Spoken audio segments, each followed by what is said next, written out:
Good morning, or depending when you're watching this, good afternoon, good evening, or good night. My name's Ross, and as always told, out of Voice of Radio.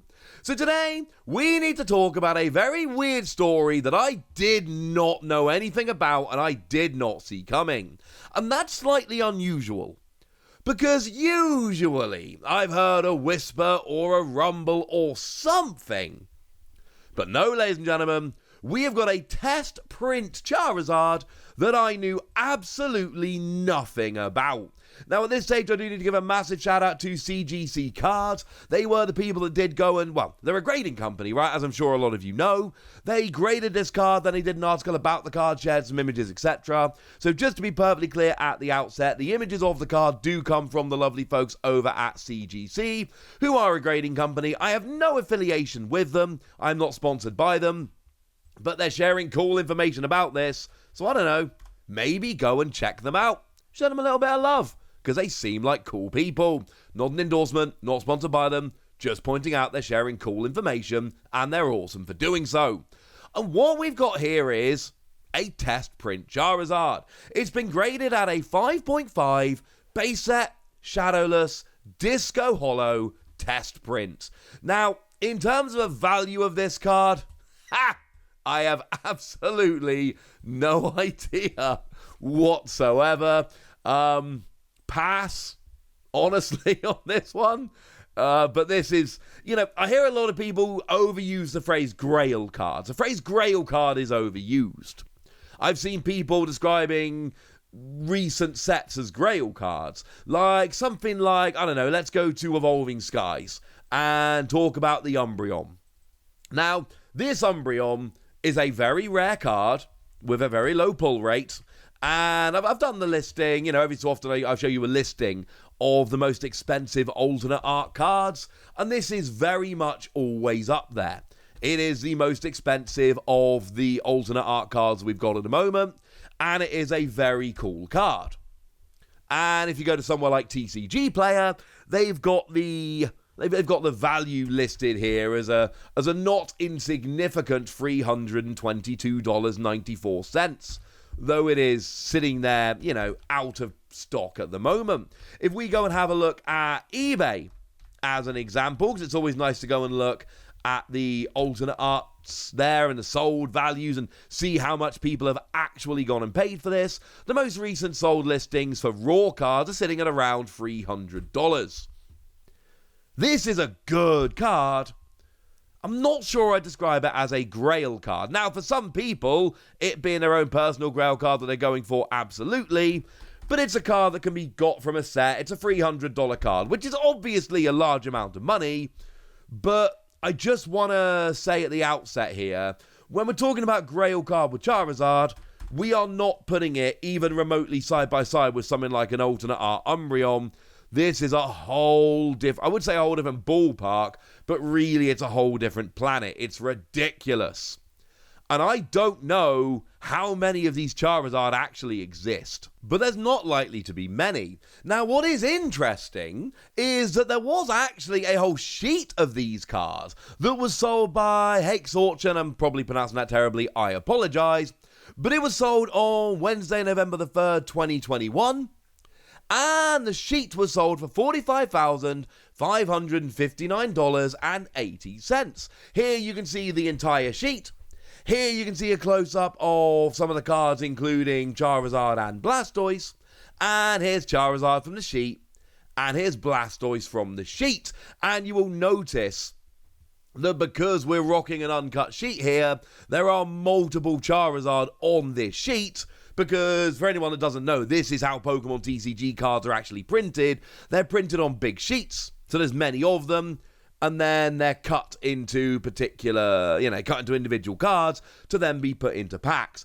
It's why, for instance, when you do get cards appearing in the wrong set, which does happen, when I pulled a Cricketune, for instance, from Battle Styles in Chilling Reign, and people were pulling Pokemon V from Battle Styles in Chilling Reign, but they weren't pulling other cards.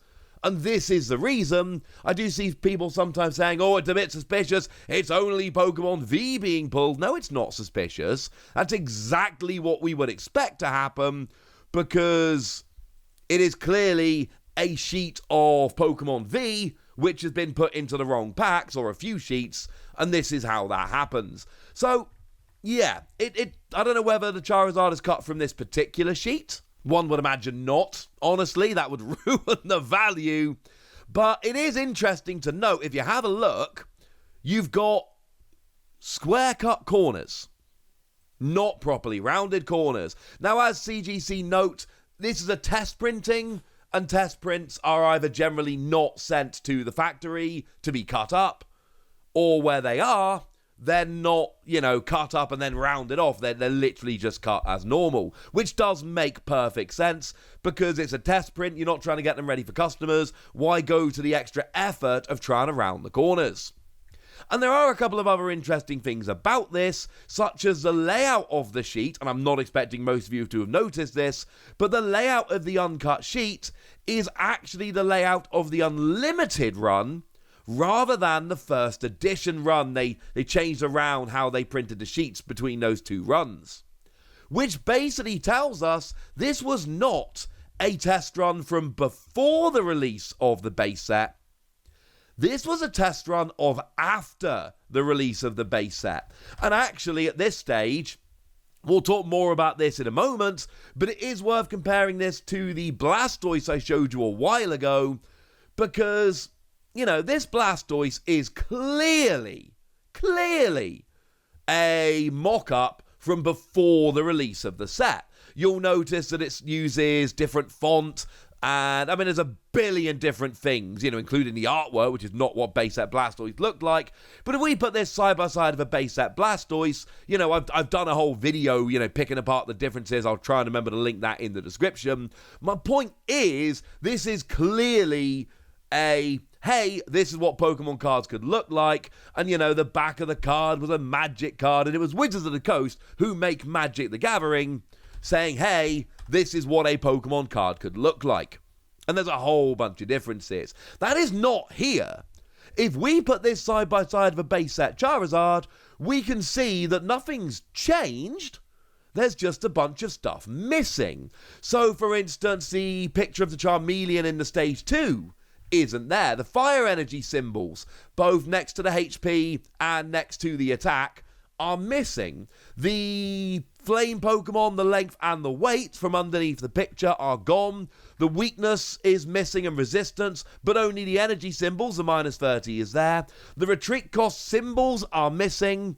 Basically, the extra pictures that are added on later, there's clearly a layer missing.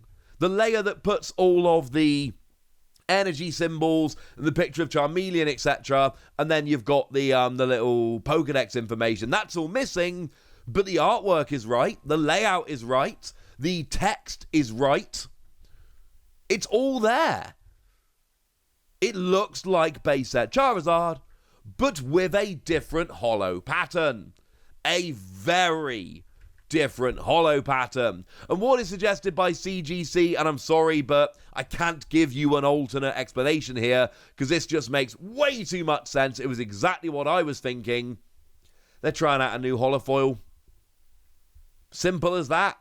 They are trying out a new holofoil pattern, maybe for later print runs of base set, maybe for Jungle, maybe for Fossil, maybe for another set down the line entirely. But I think at this stage, it is very, very fair to suggest that what we've got here is a test printing of base set holos where Pokemon are just going, right, what looks cool? How do we feel about this new holo pattern? And how did they feel about it? It never went into production. So that should tell you what Wizards of the Coast, remember that's who was making the game at the time, that should tell you what they thought about the holo pattern, because they didn't put it into production, so they didn't like it. I'll be honest with you, I'm not a huge fan myself. I think the actual holo pattern from the base set is a billion times better. For anyone that's interested, CGC do go into a lot of detail on the website about how exactly they know that it is a legit card. I'll link their article in the description so you can go and check it out. I'm not that's not an interesting thing for me to sit here and go through all the minutiae of how it's real. We know that it's real. That's all you need to know.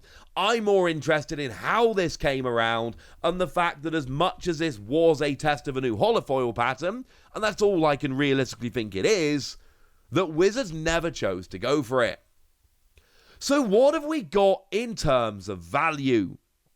Well, the only thing I can compare this to is the Blastoise I showed you earlier. And that sold for a then record of $360,000 when it was sold as part of a Heritage Auctions comics and comic art signature auction. But let's be clear, I imagine this Charizard would go for more. Now, I actually think the Blastoise is way more interesting from a historical standpoint, because it's a proper, test print card of, there's so many differences between the real Blastoise and the one we see there.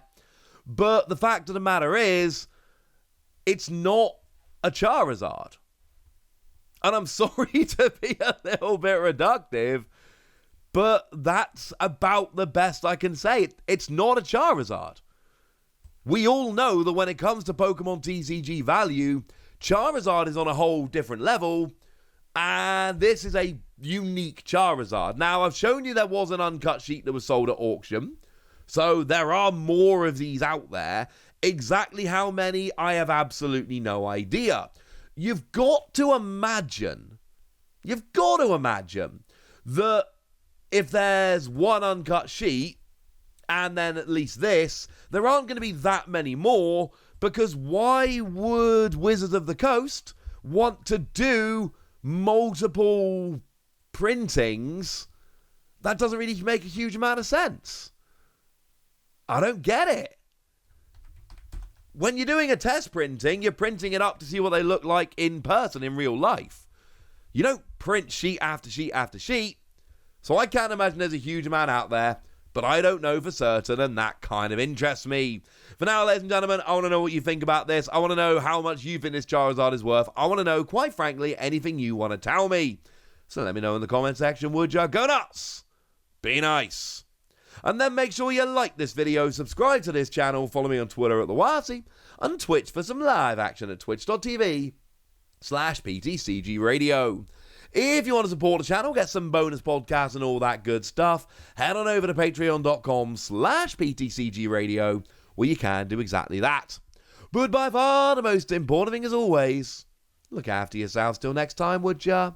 Thank you very much for watching. My name's Ross, and you've been watching PTCG Radio.